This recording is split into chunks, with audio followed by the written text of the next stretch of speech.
Hi! Hello! Welcome to Guduri home. ఎలా ఉన్నారు అందరూ? నేనైతే చాలా బాగున్నాను.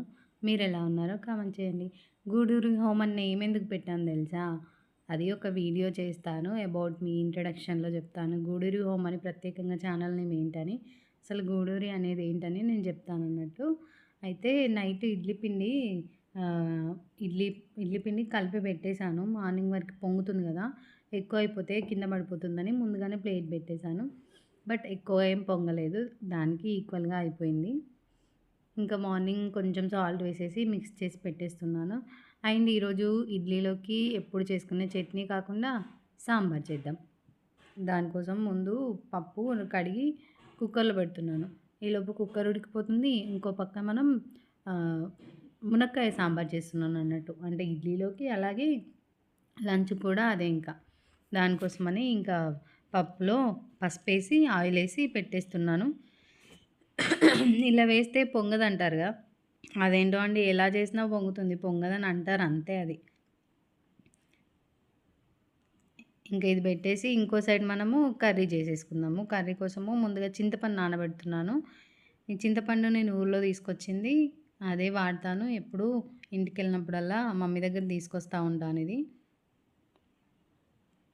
ఇదిగోండి ఇలా డబ్బాలో పెట్టి కొంచెం బయట పెట్టాను. కొంచెం ఫ్రిడ్జ్‌లో కూడా ఉంటుంది. ఈ ఫ్రిడ్జ్‌లోది కొంచెం గట్టిగా ఉంటుంది. కొంచెం టైం పడుతుందనేసి మార్నింగ్ గదా! బిజీగా ఉంటుంది. సో, దానికోసమని ఈ బయటున్న బాక్స్‌లోంచి తీసి ఒకసారి అలా వాష్ చేయాలి. వాష్ చేసి కొంచెం వేడి నీళ్ళు వేస్తానన్నట్టు. లేదంటే ఇందులోనే వాటర్ పెట్టేసి స్టవ్ పైన పెట్టేస్తే కొంచెం వేడవుతుంది. వేడైతే ఏంటంటే తొందరగా పులుసొస్తుంది. అందుకోసం. మనం చేయితో నానాలి అంటే ఇప్పుడు టైం లేదు. నానబెట్టేంత టైం లేదు. సో, దానికోసమని వేడి నీళ్ళేస్తాను నార్మల్‌గా. ఇంకా ఇంకో పక్క మునక్కాయ సాంబార్ అన్నాను గదా! ఈ మునక్కాయలు కట్ జేయాలి. అయితే ఈ మునక్కాయలకో స్టోరీ ఉంది. ఇప్పుడు తీసుకొచ్చాక గణేష్ గారు ఏం జేశారంటే వాటిని బయట పెట్టారు. ఫ్రిడ్జ్‌లో పెట్టలేదు. మా పిల్లలు వాటిని స్టిక్స్ అని మన యుద్ధాలు చేశారు వాటితోని. చూడండి అన్నీ మధ్యలో తెగిపోయున్నాయి. సగం వేస్ట్ అయిపోయాయి అందులో అసలు. ఎన్ని తీసుకొస్తే అన్ని ముక్కలు ఒక గిన్నె నిండా ముక్కలయ్యాయి అంతే. ఇంకా సో, దాంట్లో కొంచెం క్యారెట్ ఏస్తే పిల్లలు ఇష్టంగా తింటారు క్యారెట్. మునక్కాయలైతే అసలు తినరు. దానికోసం క్యారెట్ గూడా కట్ జేసి పెడుతున్నాను. సేమ్ దాన్ని గూడా పొడుగ్గా చాప్ జేస్తానన్నట్టు. ఇగ చిన్న ముక్కల కన్నా పొడుగున్నాయనుకోండి తీసుకొని తినొచ్చు. వాళ్ళకి చేతిలో పట్టుకునేట్టు వీలుగా ఉంటాయి. ముఖ్యంగా వాళ్ళ కోసమే ఏస్తున్నాను క్యారెట్. ఇలాగ పొడుగ్గా, సన్నంగా కట్ చేసామనుకోండి మంచిగా ఉడుకుతాయి. అలాగే పట్టుకోవడానికి చేయిలోకొస్తాయి. అలా అన్నట్టు. ఇంకా వ్లాగ్ చూస్తున్నారా? ఈ వ్లాగ్ కొంచెం ఇంట్రెస్టింగ్‌గా ఉండబోతుందండి. ఇందులో కొంచెం షాపింగ్ ఉంది. అది కూడా చూపిస్తాను. అండ్ అలాగే నెక్స్ట్ వ్లాగ్ ఇంకా స్పెషల్ అండి. నెక్స్ట్ వ్లాగ్ వచ్చేసి నా బర్త్‌డే వ్లాగ్. ఇదేమో నా బర్త్‌డే ముందు రోజు వ్లాగ్ అన్నట్టు. ఇంకా బయటికెళ్ళి షాపింగ్ చేయడము, ఇంకా బయట ఫుడ్ అది ఇది కొంచెం తిరిగినామన్నట్టు. అదంతా ఇందులో యాడ్ చేస్తున్నాను. బర్త్‌డే రోజుది వేరు ఇంకా. ఇలాగ కట్ చేస్తున్నాను. ఇంకో పక్కన ఇది ప్యాన్ మన స్టీల్‌ది కడాయి పెట్టేసాను. నేను నార్మల్‌గా ఎక్కువ కడాయిలోనే వంట చేస్తూ ఉంటాను. అది నాకు అలవాటు. సో, నార్మల్‌గా అలానే పెట్టేసాను. అండ్ పులుసు కాబట్టి కొంచెం అల్యూమినియంలో వండకుండా స్టీల్ దాంట్లో వండాలన్న ఉద్దేశంలో ఇది పెడతానన్నట్టు ఎక్కువగా. టమాటా అయినా ఏదైనా పులుపు రిలేటెడ్ అయితే స్టీల్‌ది ఎక్కువ ప్రిఫర్ చేస్తాను. అండ్ నార్మల్‌గా తాలింపు పెట్టుకోవాలి. ఆవాలు, జీలకర్ర అండ్ మెంతులు. సాంబార్ కాబట్టి మెంతులు ఖచ్చితంగా వేసుకోవాలి. మెంతులేసేసాను. మిర్చి, అలాగే వెల్లుల్లి, అల్లం, ఆహ్, ఉల్లిగడ్డ అన్నీ వేసేసి ఒకసారి అలా ఫ్రై చేసేసుకోవాలి. ఆవాలు, జీలకర్ర యాజ్ యూజువల్ అన్నిట్లో వేస్తాము అది. అండ్ సాల్ట్ కొంచెం తొందరగా మనకి మెత్తబడడానికి సాల్ట్ వేసేసాను. అండ్ ఫైనల్‌గా వచ్చి పసుపేసేసుకోవాలి. కరివేపాకు మస్ట్ అండి. ఇందులో సాంబార్‌లో ఎంత కరివేపాకు ఉంటే అంత టేస్టీగా ఉంటుంది. చూడండి ఇంకా నేను లాస్ట్‌లో కరివేపాకుతో ఇంకా ఎక్కువగా వేస్తాను. వేసి తీసేస్తానన్నట్టు ఉంచను. ఎక్కువసేపు అది అందులోనే ఉండనివ్వను. ఎందుకంటే వస్తే తీసేస్తారు గదా! అదే దాని రసమంతా అందులోకి పట్టేస్తే సరిపోతుంది గదా అని ఆ పులుసులో అలా మరగనిస్తానన్నట్టు ఆకులని. ఇంకా మునక్కాయలు వేసేస్తున్నాను. మునక్కాయలు ఒకసారి అలా ఫ్రై చేసేసుకోవాలి. అండ్ ఇంకో సైడ్ చూడండి పప్పు పొంగదన్నామా పొంగింది. అది అంతే అండి. నువ్వు ఏది చేసినా అది పొంగుతూనే ఉంటుంది. నాకైతే అది అలానే అవుతుంది. ఇంకా పప్పు కొంచెం మెదపాలి. కొంచెం ఉడికింది కదా! దీనికి ఒకసారి గట్టిగా మెదిపి ఇంకాసేపు వాటర్ ఏసి బాయిల్ చేసినా చేయొచ్చు. ఈలోపు మునక్కాయలు ఫ్రై అవుతున్నాయి. 2 సైమల్టేనియస్‌గా అవుతున్నాయి కదా! క్యారెట్స్ కూడా వేసేసాను. ఇవి కూడా మెత్తబడడానికి టైం పడుతుంది కదా! ఈ 2 ఒకేసారి ఉడుకుతాయనేసి ఒకసారి అలా క్యాప్ పెట్టేసాను. అండ్ అలాగే వాటర్ ఎందుకేసానంటే మునక్కాయలు ఉడకవండి వాటికి. ఎందుకంటే స్టీల్‌ది పెట్టాను కాబట్టి తొందరగా అడుగంటుతుంది. దానికోసం కొన్ని వాటర్ ఏసాను ఫస్ట్ ఒక 2 మినిట్స్ అలా ఫ్రై అవ్వడానికి. నెక్స్ట్ వచ్చేసి చింతపులుసు. మనం చింతపండు పిసుక్కుంటూ అందులో పులుసు పిండేయాలన్నట్టు.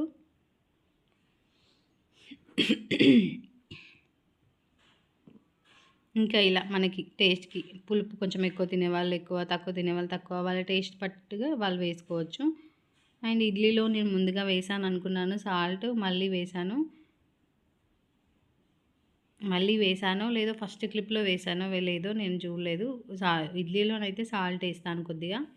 అండ్ ఇంకో సైడు అది ఇడ్లీ పెట్టేస్తున్నాను. ఇడ్లీ పిల్లలకి బాక్స్‌లోకి ఇడ్లీ అండ్ అలాగే మాకిప్పుడు తినడానికి కూడా ఇడ్లీ అండ్ పల్లి చట్నీ కూడా ఆల్రెడీ చేసింది ముందు రోజు చేసింది ఉందండి. ఫ్రిడ్జ్‌లో పెట్టాను. అది బాక్స్‌లో పెడతాను. లేదంటే ఇప్పుడు తినడానికి అవుతుంది అనే ఉద్దేశంలో 2 పల్లి చట్నీ, సాంబార్ 2 ఉన్నాయన్నట్టు ఇప్పుడు ప్రెజెంట్. అది. ఇంకా ఈ చిన్న ఇడ్లీ వచ్చేసి బాక్స్‌లోకి. ఇదే ఒక 2, 3 ట్రిప్స్ పెడతాను. అదే వాళ్ళకి బాక్స్‌లోకి సరిపోతుంది. చిన్న ఇడ్లీలు అనుకోండి తీసుకొని ఈజీగా తినొచ్చు. అండ్ చూడడానికి బాగుంటుంది. వాళ్ళకి కూడా ఇంట్రెస్టింగ్‌గా అనిపిస్తుంది. మినీ ఇడ్లీ ట్రే అండి. ఇది నేను ఇక్కడే రిలయన్స్ మార్ట్‌లో తీసుకున్నాను బీదర్‌లో. నేను చాలా సార్లు ఆన్‌లైన్‌లో తీసుకుందామని ట్రై చేశాను గానీ ఎందుకో అది అసలు జరగలేదు. ముందుకి తీసుకోలేదు. ఇంకా ఇక్కడ నాకు డైరెక్ట్‌గా కనిపించేసరికి 100 రూపీస్ అనుకుంటా అండి ఒక ప్లేట్. తీసుకున్నాను. ఇదేమో అల్యూమినియంది ఇడ్లీ కుక్కర్. దీన్ని కూడా తొందరలో స్టీల్‌లోకి మార్చాలండి. ట్రై చేస్తున్నాను గానీ తీసుకోవాలి ఎప్పుడైనా వెళ్ళినప్పుడు. ఇప్పుడైతే అది ఒక మినీ ఇడ్లీ మాత్రమే స్టీల్ ప్లేట్. రిమైనింగ్ అన్నీ అల్యూమినియమే.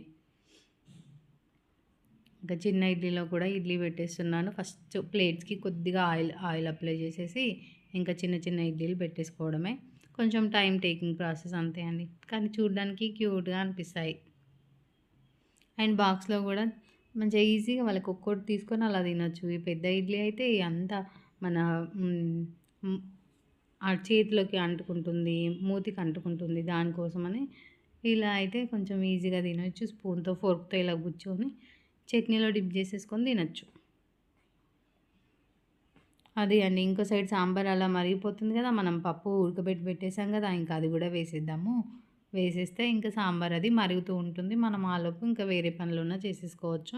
అండ్ ఇందులో ఇంకా నేను కారం అది ఏం వేయలేదు. నార్మల్‌గా మిర్చి తాలింపుకి వేసాను అంతే. తాలింపు అంటే ఏం లేదండి పోపు. మేము తెలంగాణ సైడ్ మా ఊరు సైడ్ అలానే అంటాము. సో, నేను ఏ టర్మ్స్ వాడతానో అవి నేను ఆటోమేటిక్‌గా నాకు వస్తా ఉంటాయి. చూడండి. అర్థం కాకపోతే కామెంట్ చేయండి. నేను మళ్ళీ చెప్తాను. అండ్ కారం, నెక్స్ట్ వచ్చేసి కొద్దిగా ధనియాల పొడి వేశాను. అండ్ ఇందులో జీలకర్ర మెంతి పొడి వేయాలండి సాంబార్లో. అదే మెయిన్. సాంబార్ మసాలా ఉన్న ఎన్టీఆర్ సాంబార్ మసాలా చాలా బాగుంటుంది. అది కూడా వేయొచ్చు. అండ్ ఇది పల్లి చట్నీ చెప్పానుగా ఇది ఉంది. వాళ్ళకి సరిపోతుంది తినడానికి ఇప్పుడు. ఇడ్లీ ఎంత అండి నాకు తెలిసి 5, 10 మినిట్స్‌లో ఇడ్లీ అయిపోతుంది. ఫాస్ట్‌గా అయిపోతుంది ఇడ్లీ. ఇదిగో ఇలాగా కరివేపాకు కొమ్మ ఉంటుంది కదా! తీసుకొచ్చి అలా పెట్టేసాను. అలా ఇది మరిగినంత సేపు అది అందులోనే ఉంటుంది. స్టవ్ ఆఫ్ చేసాక తీసి పడేయడమే అంతే. ఈ ఇడ్లీలన్నీ ఇంకా ఈ హాట్ బాక్స్‌లో వేసేస్తున్నాను. అలాగే వేడిగా ఉంటాయి వాళ్ళు తినేవరకి అనేసి. ఇంకా అందరూ రెడీ అయ్యాక వాళ్ళు స్నానం చేశాక తింటారు. చూడండి ఇడ్లీలు మెత్తగా స్పాంజ్ లాగా వచ్చాయి కదా! చూస్తే అర్థమైపోతుంది కదా! అంత బాగొస్తాయి. మనం నైట్ 1 కప్ మినపప్పుకి 2.5 కప్పుల ఇడ్లీ రవ్వ వేస్తానండి. ఇడ్లీ రవ్వను ఒకసారి వాష్ చేసుకొని వేసుకున్నాం అనుకోండి పిండి పిండి లాంటిది ఉండదు. ఇడ్లీ మంచిగా సాఫ్ట్‌గా అతుక్కోకుండా బాగా వస్తుంది. ఒకసారి ట్రై చేసి చూడండి. ఇడ్లీ రవ్వ డైరెక్ట్ వేయకుండా ఒకసారి వాష్ చేసి వేయండి బావుంటుంది. అండ్ తెల్లగా స్పాంజీలాగా ఉంటాయండి ఇడ్లీలు.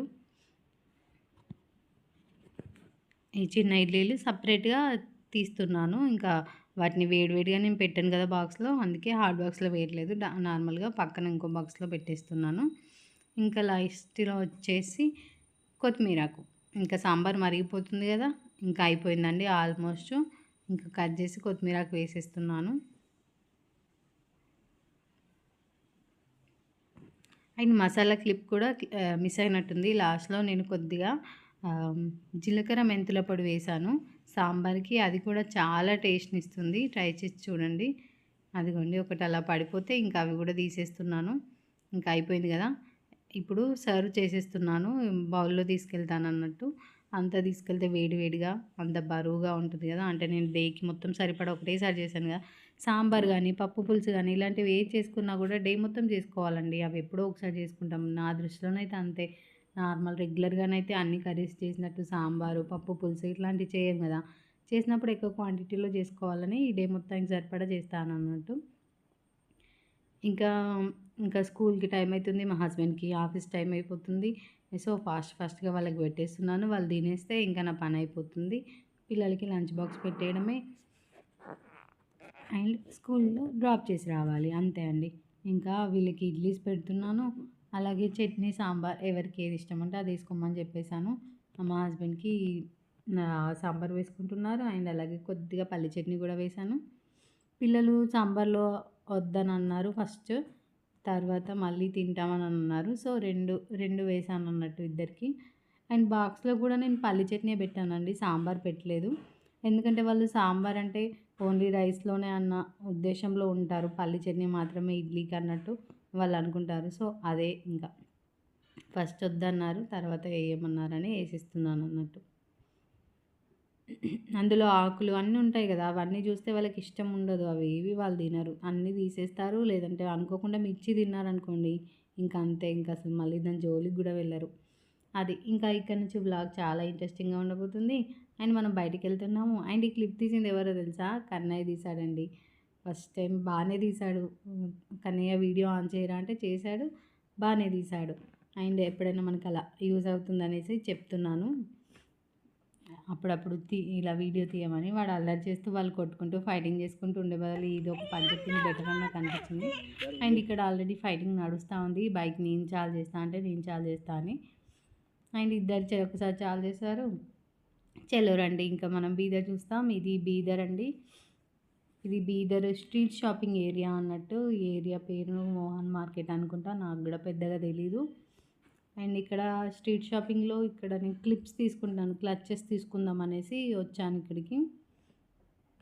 ఇక్కడ ఒక అక్క ఉంటుంది. మంచిగా తక్కువ రేట్లకే ఇస్తారండి. చాలా చీప్‌గా 10 రూపీస్‌కి ఒక క్లిప్ అలా ఉంటుంది. ఇంకా నేను ఇక్కడ తీసుకున్నాను కొన్ని క్లిప్స్ అండ్ అలాగే బ్యాగ్స్ చూసాను. ఇంకా రేట్ అదేం సెట్ అవ్వలేదు. ఇంకా వచ్చేసానండి. బేరం ఆడొచ్చండి ఇక్కడ. అన్ని ఐటెమ్స్ దొరుకుతాయి. And next value zone. Value and variety. నాకు వాల్యూ జోన్ అనే గుర్తుంటుంది ఎప్పుడు నేమ్. వాల్యూ అండ్ వెరైటీ ఇందులోకి వెళ్ళాము అండ్ షాప్ చేసాము.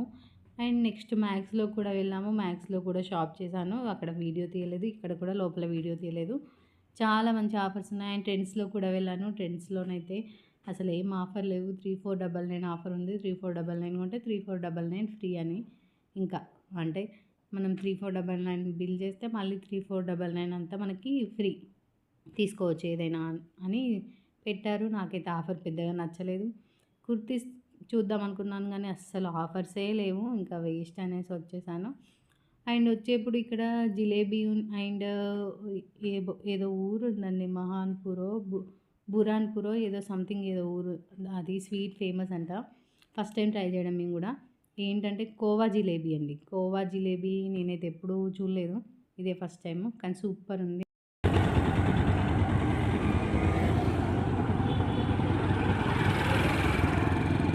ఎన్నో ఉండే కానీ సైకిల్ షాపు.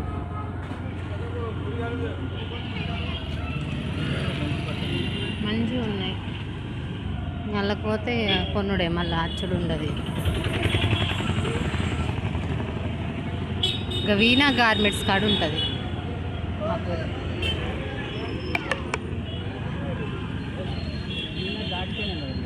దాటిపోయినామా అన్నీ ఉండే గిడ ముందట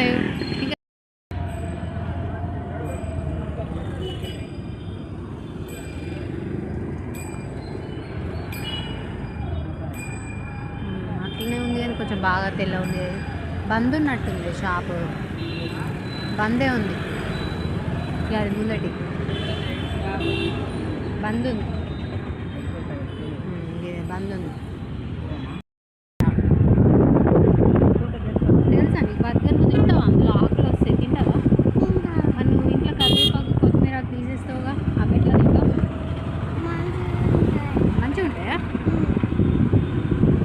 మరి అవి కూడా ఆకులే వస్తాయి మరి ఆకులు తీసేయొద్దు తింటావా ఆకులు తింటావా బర్గర్లో ఆకులు అన్నీ తింటావా పచ్చి కూరగాయలు ఉంటాయి తింటావా టమాటా ఉంటుంది అన్నీ ఉంటాయి తింటావా తింటావా పచ్చిది మంచి ఉంటుందా సరే బర్గర్ అట చలో బర్గర్ కన్నయ్య అడిగాక ఇంకా వద్దనడం అనేసి బర్గర్ తినిపిద్దామనేసి వెళ్ళాము కేఎఫ్సీకి వెళ్ళాము అండ్ ఇక్కడ బర్గర్ ఆర్డర్ చేసాము అండ్ వచ్చేసరికి టైం పడుతుందని అలా కాసేపు అక్కడ కూర్చున్నాము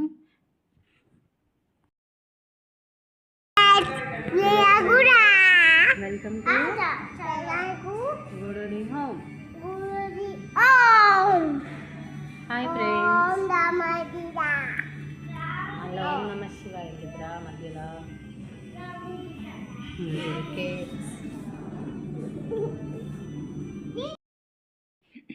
చూసారుగా మా చిన్నోడు నన్ను ఇమిటేట్ చేద్దామని ట్రై చేస్తున్నాడు అదే చిన్న క్లిప్ తీశాను అండ్ వచ్చాక అక్కడ తినలేదు ఇంటికే తీసుకొచ్చుకున్నాము ఎందుకంటే చాలా లేట్ అయిపోయింది ఇంకా వీళ్ళు తినాలంటే టైం పడుతుంది అందుకే ఇంట్లో అయితే వాళ్ళు తింటారు అంతలోపు మేము డిన్నర్ చేసేయచ్చు అన్నట్టు వచ్చాము అండ్ వాళ్ళకి బర్గర్ అది ఓపెన్ చేసి ఇస్తున్నాము అండ్ ఇద్దరికి చికెన్ బర్గర్ తీసుకున్నామండి క్రిస్పీ చికెన్ బర్గర్ ఏదో దాని పేరుంది అది తీసుకున్నాము అండ్ స్వీట్ కూడా చాలా బాగుందండి కోవా జిలేబీ ఎంత సూపర్ ఉందంటే సూపర్ 100 రూపీస్కి పావు కిలో అంట వర్తే అండి చాలా బాగుంది నాకైతే నచ్చింది అండ్ ఇది కోవా గులాబ్ జామున్ అది కూడా సూపర్గా ఉంది ఫస్ట్ టైం నేను కోవా గులాబ్ జామున్ అండ్ కోవా గులాబ్ జామున్ అంటే తెలుసు కానీ ఇది జిలేబీ అయితే ఫస్ట్ టైం అండి ఇంత బ్లాక్లో ఉంది ఏంటిది అనుకున్నాను కానీ జ్యూసీగా అండ్ లోపల వైట్ కలర్లో చాలా టేస్టీగా ఉంది నార్మల్ జిలేబీలా లేదు అస్సలు చాలా టేస్టీగా ఉంది ఎప్పుడైనా కనిపిస్తే ట్రై చేయండి సంథింగ్ ఇది బురాన్పురో సమ్ ఏదో ఫేమస్ అంట ఇదిగోండి ఇలాగా వైట్గా ఉంది లోపల సమ్ గులాబ్ జామ్ లానే అనిపించింది కానీ కాదు బాగుంది బాగుందా మంచిగా ఉందా సూపర్ చెప్పు ఏంటది చికెన్ బర్గర్